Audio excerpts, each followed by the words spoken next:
Maria, I came to tell you that I cannot live without the taste of your aguacate. You, me, we must make guacamole tonight. Ay, Marco Antonio. You know the guacamole was only an appetizer. Tostitos.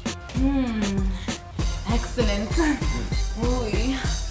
Oh yes. Jose Manuel cannot find out about this. Jose Manuel.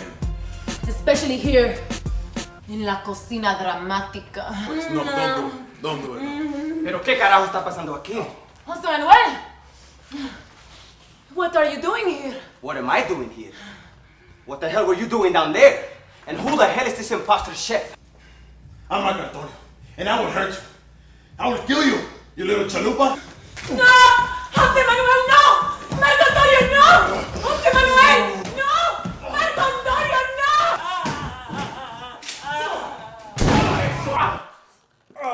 ¿Por qué, maldito? Oh, you shot my culo.